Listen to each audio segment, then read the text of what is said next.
Varicose veins కి సరైన చికిత్స కోసం సంప్రదించండి ఎవిస్ హాస్పిటల్. నమస్తే రమగారు. నమస్తే జయ. రమగారు, భగవంతుని ఆరాధించటం ఒక్కొక్కరం ఒక్కొక్క పద్ధతిని ఫాలో అవుతాం. ముఖ్యంగా మీరు చెప్పేది ఏంటంటే, మన పెద్దలు, మన పూర్వీకులు, మన కుటుంబంలో ఉన్న మన పెద్దలు ఏది అవలంబించారో అదే పద్ధతిని ఫాలో అవ్వండి. ఎవరు చెప్పినా దాన్ని కాకుండా మన కుటుంబాన్ని ఫాలో అవ్వండి అని మీరు చెప్తారు. ఇవి కాకుండా సామూహికంగా చేసేవి కొన్ని ఉంటాయి. అది ఎవరు చెప్పినా చెప్పకపోయినా దాన్ని మనం ముందుకు తీసుకుపోతూ ఉంటాం. ఈ మధ్యకాలంలో మనం చూస్తున్నాం కొంతమంది చెప్పడం, పెద్దలు గురువులు చెప్పడం, రకరకాల దేవతల్ని కొంతమందిని పూజించడం వల్ల కొన్ని శక్తులు వస్తాయని, చాలా అంటే అపారంగా చాలా తక్కువ సమయంలోనే ఆ దేవతల అనుగ్రహానికి మనం లోనవుతామని, కాస్త కష్టతరమైన ఇలాంటి పూజలు చేయాలని, ఇలాంటివి మనం వింటూ ఉంటాం. నాకు ఒక అనుమానం వస్తుందండి, ఇవి అందరం చెయ్యొచ్చా? ఎవరైనా చేసుకునేవేనా ఇవన్నీ? ఎందుకంటే సామూహికంగా వింటూ ఉన్నాం. మనం ఎప్పుడు వినని కొన్ని దేవతల పేర్లు, దేవుళ్ళ పేర్లు కూడా వినేసి ఈ వ్రతం, ఈ పూజ, ఈ నోము అనేది మనం వింటూ ఉన్నాం. అది ఎంతవరకు కరెక్ట్ రమ్మగారు?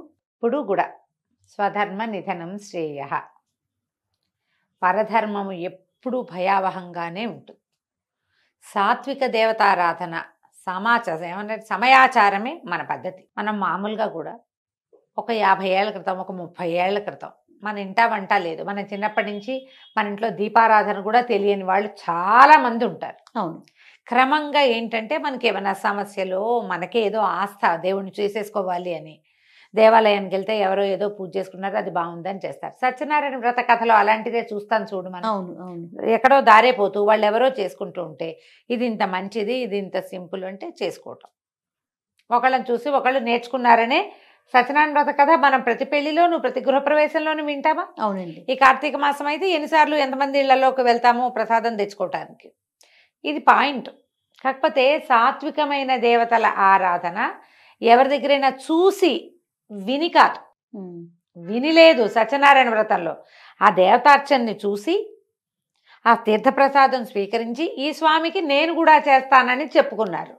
మీరు కూడా చూడాలి, తెలుసుకోవాలి, అప్పుడు ఏదైనా చేసుకోవచ్చు. ఇక్కడ సాత్వికం అనేది ఒకటి ఉంది, సాత్వికమైన దైవం అనేది ఒకటి ఉంది. మనకి సాత్విక దైవాలు సాధారణంగా విష్ణువు, లక్ష్మి, మన దసరాలో అమ్మవారు ఏదైనా చదువుకోవచ్చు, చేసుకోవచ్చు. దీంట్లో ఎక్కువ బలవత్తరమైన శక్తుల గురించి దశమహావిద్యలు చెప్తారు. తర్వాత మనం ఎప్పుడు చేసుకునేవి రెండు నవరాత్రులు. ఒకటి వసంత నవరాత్రులు, రెండోది శరణ్-నవరాత్రులు. ఇటీవల కొంతకాలంగా యూట్యూబ్లో, మన ఫేస్బుక్లో అన్ని ఏమనాలి దాన్ని, సోషల్ మీడియాలో ప్రఖ్యాతంగా చెప్తున్నది వారాహి నవరాత్రులు, శ్యామల నవరాత్రులు. మీరు నాతోటి కూడా చెప్పించారు. శ్యామల కానీ వారాహి కానీ ఈ సమయాలు మంచివి కాబట్టి ఏదైనా చదువుకోండి అంతే, ఆరాధనలోకి దిగద్దు. నేను చెప్పే కదా ఆ మాట. అవునవును, క్లియర్ గానే. అవును. మీరు అవి చేయకపోయినా నష్టం లేదు.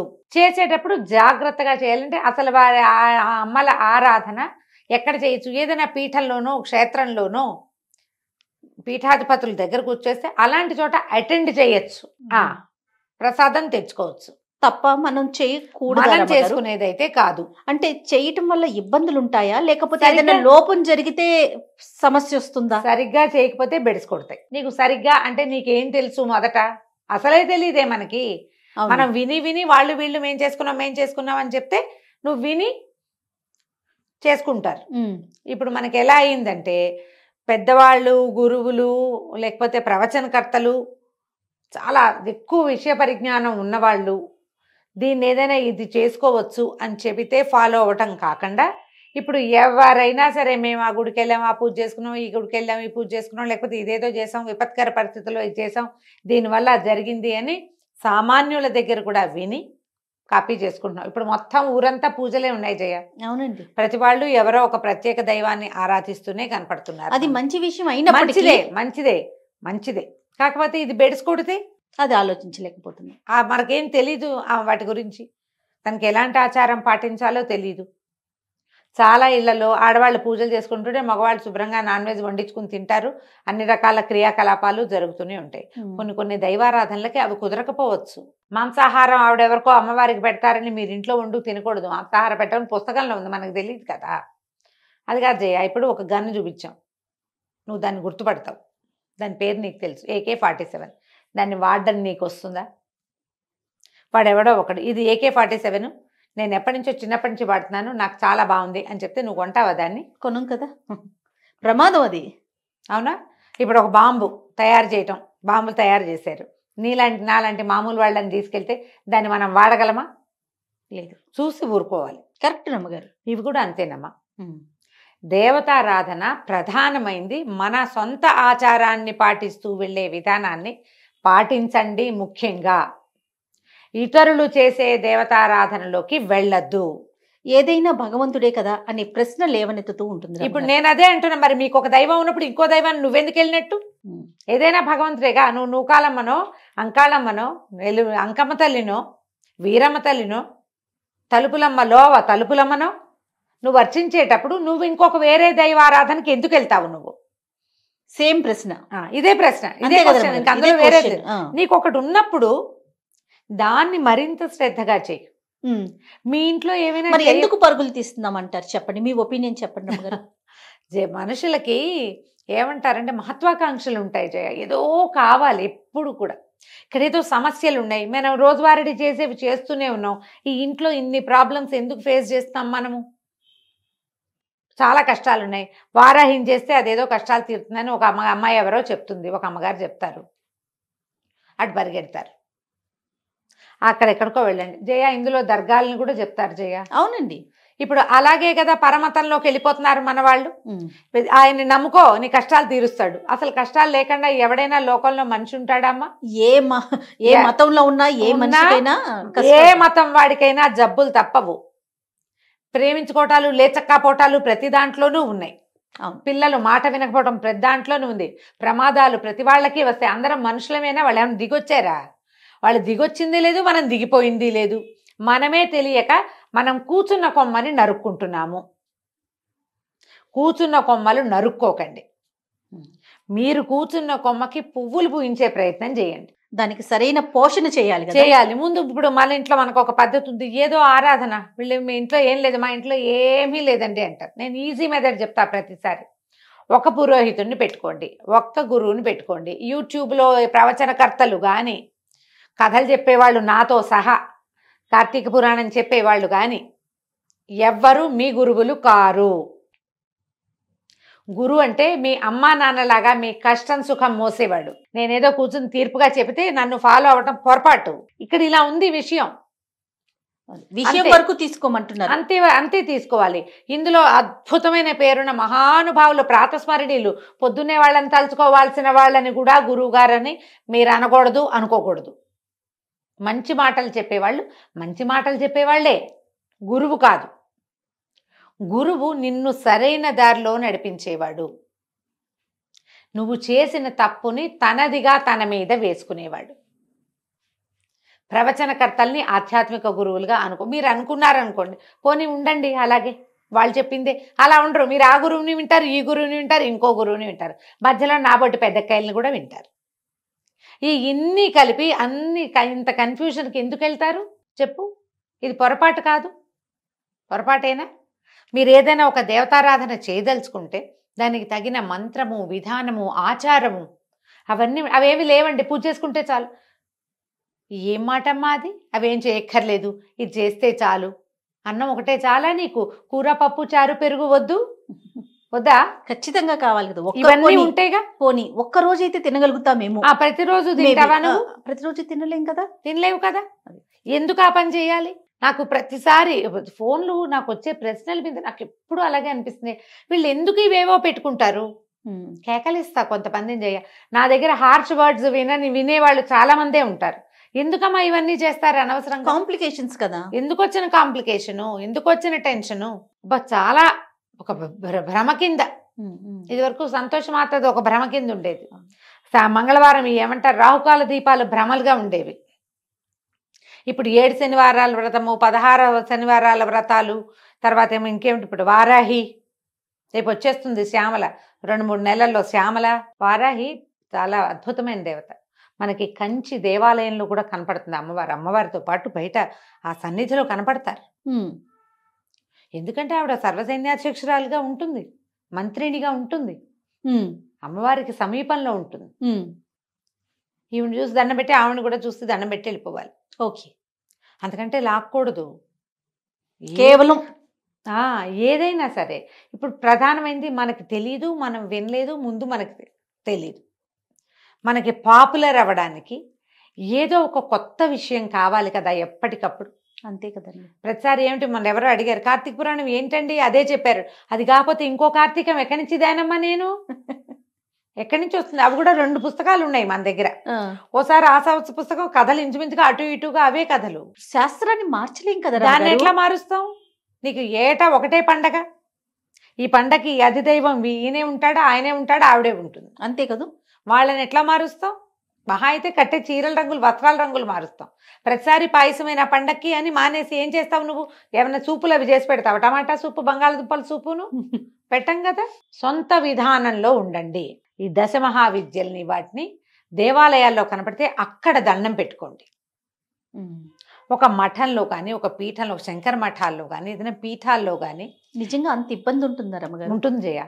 ఎందుకంటే ప్రత్యేకించి దీని గురించి మీరు ఒక టాపిక్ కింద మాట్లాడుతున్నారు అంటే నేను వింటున్నా చాలా మంది దగ్గర నుంచి ప్రశ్నలు. నాకు ఆ ప్రశ్నలు విన్నప్పుడల్లా అనిపిస్తుంది, జనం అంతా ఇలాగే పోతున్నారా ఏమిట్రా దేవుడా. సులువుగా సాధ్యపడేవాడు వెంకటేశ్వర స్వామి ఉన్నాడమ్మా. తలుచుకుంటే చాలు కదా, తలుచుకుంటే చాలు, చిన్న కోరికను కూడా తీరుస్తాడని. అసలు ఆ వెంకటాచల మహత్యంలో ఎంత క్లియర్గా చెప్తారో. ఆయన మాట్లాడ్డంతే. మన పక్కన మన పెద్ద మనిషి 10 అడుగుల ఎత్తున్న మన పెద్దన్నయ్య మనతో పాటే ఉంటే అడిగి ఏదైనా చేయించుకోగలం మనం. మొక్కు ఎంత చిన్న మొక్కు తీసుకున్నా నీకు కావలసిన వరం ఇచ్చేవాడు కలియుగ దైవం ఉన్నప్పుడు ఎందుకు వచ్చిన పరుగులు పెడతారు? మళ్ళా ఏదైనా పిండి దీపారాధన అనగానే పిండి దీపం ఎలా చేయాలి అనేది ఒక 25-30 వీడియోలు, దానికి బొట్టెట్టి, కాటికెట్టి, పసుపు రాసి, ఏమిటో చేసి, అందంగా అలంకరించి, దాని నిండా బంతి పువ్వులు పోసి, ఏంటమ్మా అలా చేస్తేనే నా పూజ? అదే నా పూజ? అవేనా దీపాలు చేయాల్సిన నిజమైన విధానం? అదేనా? ఎవరు చెప్పారు మీకు? బ్యూటిఫికేషన్ చేస్తున్నారు మీరు. దీపావళికి వాకిట్లో దీపాలు పెట్టినట్టు కాదమ్మా. ఈ ఏర్పాట్ల బదులు మీరు వెంకటేశ్వర స్తోత్రం ఏదైనా నోటికి నేర్చుకుని చదువుకోండి, చేయండి. అదైనా ఓం నమో వెంకటేశాయ అనండి, తప్పులు లేకుండా. వెంకటేశా అనకంటే షా అనండి. సరిగ్గా ఒక్క నామం ఉచ్చరించండి. ఆ రోజున ఎవరితోటి పోట్లాడకండి. చేతొచ్చిన పిండి దీపం పెట్టుకోండి అమ్మా. పిండి దీపాలని ఫోటోలు తీసి యూట్యూబ్లో పెట్టక్కర్లా, ఫేస్బుక్లో పెట్టక్కర్లా, లోపల పెట్టుకోండి. కరెక్ట్ రమ్మగారు, లోపల పెట్టండి. అసలు విచిత్రంగా ఉంటుంది. పిండి దీపం ఎలా పెట్టాలి కానీ 30 వీడియోలు. దానికి నామం పెట్టాలి. నామం పెట్టి అంటిస్తావు నువ్వు, తప్పు కాదు. పిండి దీపానికి వెంకటేశ్వర నామం అయిపోతుందంటే రమ్మగారు, నాకు తెలిసింది కొంత, నేను ఎక్కడో చూసింది మరికొంత. ఇవి 2 కలిపి ఇంకొక 2 యాడ్ చేసి బ్యూటిఫికేషన్ యాడ్ చేస్తారు. ఇప్పుడు దీపం పెట్టి దానికి ఇట్లా నామం పెట్టి దాంట్లో నువ్వు ఒత్తేసి వెలిగిస్తే అది ఎట్లా చెప్పు. మొన్న ఒక గృహప్రవేశానికి బ్రహ్మగారు వచ్చారు. ఆయన అంటారు, అమ్మాయి కామాక్షి దీపం కాదమ్మా అందులో పెడతావు. వాళ్ళు ఏమైందంటే చెప్తాను నేను నా సంగతి. ఎవరో ఈ మ్యారేజెస్కి వాటికి గిఫ్ట్స్ ఇస్తారు కదా, శంఖచక్రాలున్న దీపపు కుందులు ఇచ్చారు. అవును రమ్మగారు, నా దగ్గరికి కూడా వచ్చినాయా? చేసిన పాపని చెప్తే పోతుంది. ఆ దీపాలు చాలా నచ్చినాయి నాకు. దీపం నెయ్యి పోసి వెలిగించాం. వెలిగిస్తే మా అక్కయ్య వెనకాల నుంచి అబ్బాయి ఎంతో బాగున్నాయి అని అనగానే ఆయన అన్నారు, ఏమిటమ్మా నామాలని వేడి ఇలా కాలిస్తే ఎట్లా, తప్పు కాదు. నాకు అప్పుడు వెలిగింది, అవును ఇది చేయకూడని పని. ఆ వేడి తగలదు స్వామికి, ఎందుకు ఆ పని? హాయిగా ఖాళీగా ఉన్న దీపంలో పెట్టుకోవచ్చు కదా. ఈ అందానికి పెట్టుకోండి, వీటిని వెలిగించదా. లోపల పెట్టా జయ, మళ్ళీ ముట్టుకోవాలి, వాటిని షోకేస్లో పెట్టా. నిజమే కదా. నాకు అదే అనిపించింది. అప్పుడు కామాక్షి కుందు గురించి ఆయన అదే చెప్తున్నారు. వాళ్ళు ఎవరో చేశారని అదొక వెర్రి కింద తయారైందమ్మా. ఈ కామాక్షి కుందు మీద వీడియోలు ఉన్నాయి, మనం కూడా చెప్పాం. ఇప్పుడు అమ్మవారికి ముఖానికి దగ్గరగా దీపం, తులసి దగ్గర దీపం పెట్టద్దని చెప్పాను నేను, గుర్తుంది కదా? అవునండి. అలాంటిదే ఇది కూడా. ఆమె చక్కగా ప్రతిమా విశేషం చేసి ఆమె మీద నుంచి దీపం పెడితే అది ఎట్లా పనికి వస్తుంది? ఇప్పుడు నువ్వు పేపర్లు ఎత్తుతున్నావు, ఈ పేపర్లలో ఒక వినాయకుడి బొమ్మ ఉన్న పాంప్లెట్ వచ్చింది, అందులోకి చెత్త ఊడుస్తావా నువ్వు? ఊడ్చాం కదా, తప్పు అది. మన భారతదేశం అంతా ఈ పచ్చిపాపాలతోటి కుళ్ళిపోయింది అన్నారు ఆయన. లక్ష్మీ బాంబులని లక్ష్మీ అవుట్లకి లక్ష్మీదేవి బొమ్మ వేస్తారు, అది కాలబెట్టేసుకున్నామమ్మా, అందుకే భారతదేశం అధోగతి పాలవుతుంది అంటున్నారు. ఇదొక పాయింట్. ఇవి అన్ని మార్చలేము, కొన్ని మార్చుకోగలుగుతాం కదా. మన చేతిలో ఉన్నవి మారుస్తాం కదా, మార్చుకోగలం కదా. దయచేసి ఉగ్రదేవతారాధనకి వెళ్ళకండి. ఏదైనా ఒక స్తోత్రం చదువుకోవచ్చు, ఓ పండో ఫలమో నివేదన చాలు, అంతకంటే పైకి వెళ్ళొద్దు.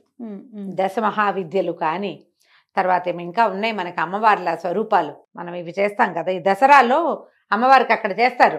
మన మామూలుగా విజయవాడలో ఏమో అవతారాలు వేస్తారు కదా నవదుర్గలు, నవదుర్గ స్వరూపాలు కానీ వారిని విడిగా అర్చించేందుకు పూనుకోకండి. నవదుర్గలకు స్తోత్రం ఉంది, ప్రథమం శైల పుత్రీచ, చదువుకో అంతే. అంతకంటే ఒకవేళ మీ ఇంట్లో ఉంటే, ఇప్పుడు ఇందులో అసలు పాయింట్ చెప్దాం, మీ ఇళ్లలో ఆనుచానంగా ఇదేదైనా విధానం ఉన్నవారు పాతకాలంలో ఎలాంటి వ్యవహార విధానాలు పాటించేవాళ్ళో అది పాటిస్తూ మీరు జరుపుకోండి, మాకే అభ్యంతరము లేదు. విధానాలన్నీ తీసి పాడేసి మడి మైల అన్నీ తీసి పక్కన పెట్టేసి అది మాత్రం చేస్తానని అనకండి. మన పూర్వీకులు ఏం చేసినా పూర్తిగా మన మంచి కోసం ఆలోచించే చేశారు. ఒక దైవత ఆరాధన ఉంది మన ఇంట్లో అంటే దానికి తగిన పద్ధతిని ఏర్పరిచి పెట్టేవాళ్ళు అంతే. ఇప్పుడు నువ్వు పద్ధతులన్నీ వదిలేసి అదొక్కటి తీసుకుంటానని మనం అనకూడదు. ఇప్పుడు టీవీలలో ఎక్కడైనా మనం వింటాం, ఇది చదువుకోండి, ఆ స్తోత్రం చదువుకోండి, ఈ స్తోత్రం వరకు ప్రాబ్లం ఏం లేదు. నేను ఎన్నిసార్లు చెప్పాను, మంత్రం అని మాత్రం వెళ్ళకండి, మీకు అక్షరాలే పలకవు. మామూలుగా భగవంతుడు అంట కూడా అది భగవంతుడు భక్తి అంటాం.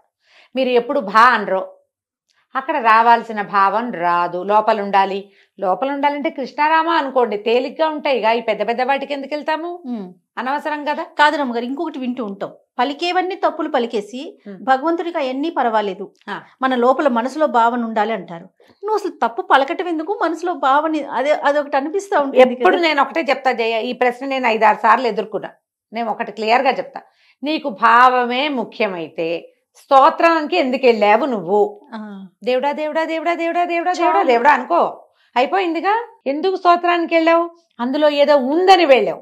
ఉందన్నప్పుడు దాన్ని సరిగ్గా ఉంచు. ఉందనుకున్నప్పుడు సరిగ్గా ఉంచాలి. నువ్వు అద్దం చూసావు, అద్దం చూసుకున్నావు, దిద్దుకోవడానికే కాదా? అంతే కదా, మొహం దిద్దుకోవడానికి చూస్తావు అద్దం, సరిచేయి దాన్ని. అద్దం చూసుకునేది ఎందుకు? కరెక్ట్ అండి. ఎలా అయినా సరే ప్రపంచం నన్ను యాక్సెప్ట్ చేయాల్సిందేనని నీకు ఉందనుకో, అర్థమే చూడవు, నువ్వు చూడాల్సిన అవసరమే లేదు. నువ్వు ఎందుకు చూస్తున్నావు? ఇది ఆలోచించండి అమ్మా.